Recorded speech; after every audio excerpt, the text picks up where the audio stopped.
Huge positive news on Social Security. Gigantic, and I guarantee no one else is going to talk about it.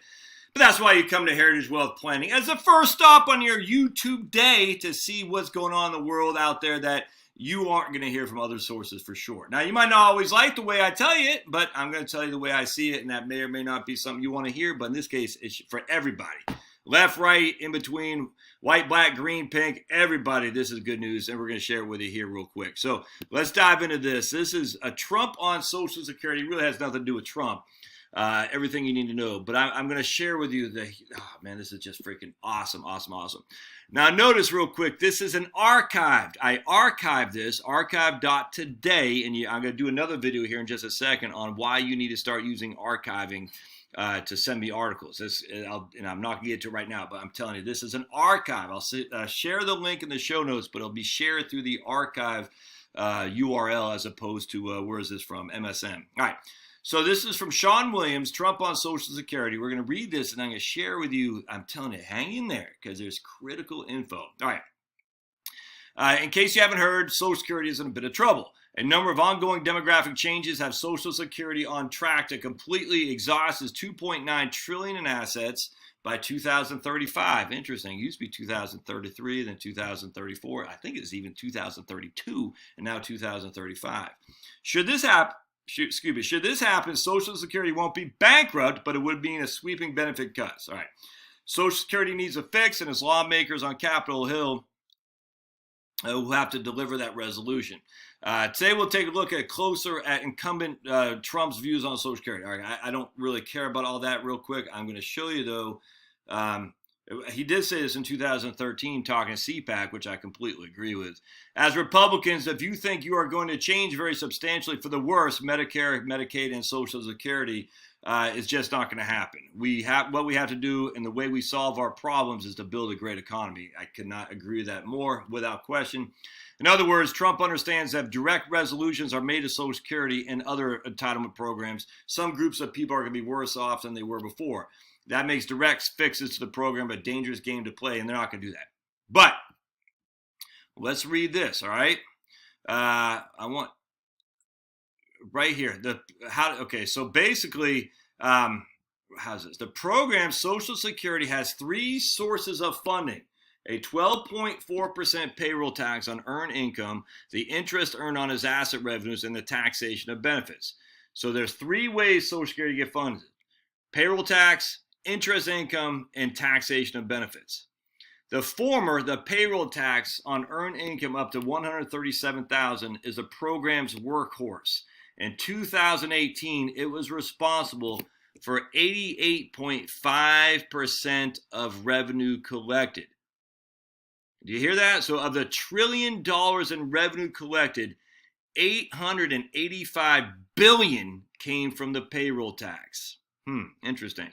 Net interest income doesn't amount for much because the interest rates are so low. And the taxation of benefits is silly. They should never have done that to begin with, but be it as it may, the workhorse is the payroll tax. All right. The thinking here, and this is where Sean misses it, the thinking here is that if tax cuts can bolster economic growth, workers should see an increase in wages or in income, leading to more payroll tax being collected. I agree with that, but that's not the whole issue. This increase in payroll tax collected should put Social Security on better financial footing. And that's true. But Sean, so hang in there because we're going to dive into this even deeper because Sean does say this, which is important. If you're curious, the Tax Cut and Job Act appears to have had a very modest upward effect on the Social Security. For example, in 2018, the Social Security Board of Trustees had called for the program's first net cash flow outflow since 1982 that year in 2018. But this forecast was proven wrong, with Social Security generating a net cash surplus of $3 billion. Similarly, the program's net cash surplus of a little over $2 billion in 2019 was slightly higher than the $1 billion the trustees had reported. Well, that's not slightly higher. A net cash surplus of $3 billion. This net cash surplus of $2 billion was slightly higher than the $1 billion. That's a 100% increase than what they had forecasted. So let's dive into this. I'm going to show you why this is so important. All right. So this is from the 2018 Trustees Report. And remember what we said is that the workhorse of Social Security is the payroll tax. All right, so the 2018 Trustees Report, if we look at it, we're going to have economic assumptions and methods. You know, I'll put links and all this. But what's happening here, there are 3 different ways the trustees look at Social Security. You have low cost, intermediate, and high cost. All right, so you have 3 different ways. Let me make myself bigger here. So you have 3 different ways that Social Security Trustees Report predicts and projects into the future until basically 2094. They get low cost, intermediate, and high cost. High cost is worst case scenario. Intermediate is what we always hear about. We're running out of money in 2034, now 2035. And then low cost, which would be the best case scenario. So let's dive into what those numbers actually mean and why this is so freaking awesome. All right, so here, principal economic assumptions. All right, we're going to look at intermediate, low cost, high cost. All right, so you see intermediate, low cost, or high cost. All right, so the intermediate, they got GDP, they got annual change in unemployment, CPI, consumer price index. All right, so but I want to even go down here. Hold on, right here. Right here. All right. So here's the intermediate. And look at this. Average annual unemployment rate, the future projections in the intermediate term. This is against the middle of the road. What they're proposing that what most people report on is the intermediate, what they think is the most likely scenario. This is the unemployment. This column right here is the unemployment numbers. So they're saying from 2020 all the way to 2095, we're going to have 5.5% unemployment. All right, so again, look, right there, average annual unemployment rate, 2020, 4.5 is what they're projecting in 2018 to, I'm sorry, that's to right there. What they're projecting in 2000, and right there, intermediate. In 2018, they projected a 5.3% unemployment, and it'd stay at 5.5 essentially until the end of the century. Now, they also, let's go back, labor force, all right? So they're projecting not much of a growth in the labor force at all. Interesting. Total employment, we're not going to go into that, but I want to go to real GDP. All right, so intermediate, they had real, right there. They had real GDP in 2020 about 2.6, a little bit higher than what we anticipated, but it's about 2.3 in 2019, 2.3. But then they got going to 2.3, 2.2, 2.12. All right, so looking like Japan model. Watch this. Nominal real interest rates, real interest rates. So nominal real interest rates, they have significantly higher than what we're getting now in terms of because our interest rates are not, we're not getting 3.9, but our real interest rate is all that matter. After inflation and after the nominal interest rate, the real interest rates are all that matter. So in 2020, they had us getting 0.8% real interest rate. So remember, we go back to this. There's 3 ways Social Security is funded. Payroll tax, interest income earned on asset reserves, and then taxation of benefits. And taxation of benefits are small potatoes. I'm just telling you, it's not even worth the ink is written on. Real interest rates, 0.8% is what they expected in 2020, 1.3, 1.7, and basically 2.5 going forward. Now let's look at low cost, all right? So that's the intermediate. That's what we all hear. We all hear that there's going to be we're going to have to run out of money in 2035. We're going to have to cut benefits. All right. This is according to 5.5% unemployment, not much growth in the labor force. On top of that, nominal or a real interest rate is being around 2 to 2.5%. You with me so far? The big driver is the labor force, though. Low cost, the best case scenario. Unemployment in 2020 is 4.5. Well, it's not that. Unemployment from 2020 until the end of the century is 4.5. That's the best case scenario. That's the best case scenario. So let's pause for a second. Go to my most recent blog post on my website at heritagewealthplanning.com, how Republicans can win on Social Security. And if we click on this, and I'll put links in the show notes, I'm going to show you something right here. All right, so this is a blog post I put. Want to guess what the unemployment now is? It's 3.6%. And this is from Trading Economics, U.S. labor force. We go to unemployment rate. Let's see where it's at. I don't know where it's at here. But anyway, it's right here. 3.6. It was 3.5 last month. It's 3.6 now. GDP growth rate 2.3 is 2.1 previously. So we have an incredibly low unemployment. I mean, relative to what this is saying, low cost, they have 4.8% 5% in 2020. Right now, we're sitting at 3.6% unemployment. We had it. What did we just say right there? We had a GDP at 2.3.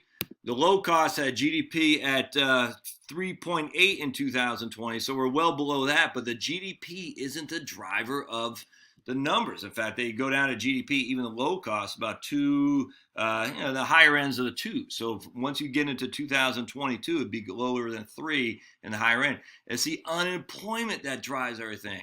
And then they have nominal interest rates at 1.6 to 1.9 to basically 3%. So essentially the low cost has nominal interest rates about 3, GDP growth about less than 3, and unemployment 4.5. Right now we have a little bit lower GDP numbers than what the low cost would be, but pretty doggone close. Again, they had 2 point on GDP. They had, let's see, GDP right there. They had in low cost 3.8. We're at 2.3, but then it starts dropping significantly. They had unemployment at 4.5. We're way lower than that. And then they had nominal interest rates in 2020 of 1.6. We're not there, but the interest rate is such a small potato relative to the overall workhorse, which is the unemployment. I can't, then if you go to high cost, look, in high cost, they got 6.5% unemployment. Crazy. So let's go back to this right here. Not only do they have labor force on this, labor force participation? Yeah, I'm not sure. I'm sure they do some labor. Let's see, right here, labor. Unemployment rate 3.6. Labor force participation 63.4. All right, that's up by 2.2% over the course of the last. Let's see. This is. Over the last year is as low as labor force participation 58.1. So the labor force participation has grown by 5%. Since whenever this tracking time, I don't know if it's 1 year over, I don't know what it is, but I'm just saying, if you go back to the economic assumptions, you got labor force participation here, or earnings, GDP, average worked, product. That's not what I'm looking for. I'm looking for this right here. Yeah, labor force right there. Labor force participation is growing. Unemployment is declining. Total employment is growing. That is a driver of Social Security. And because we have incredible work numbers right now, you can look at the intermediate term all you want and say this is more reflective of Social Security. I would say, why are you doing that to yourself? It doesn't make sense. Finally, let's go back to my blog post, because I've shared with this a couple times. If we look at the Japan model, which I think we're more in line with, right now Japan has a 2.4% unemployment.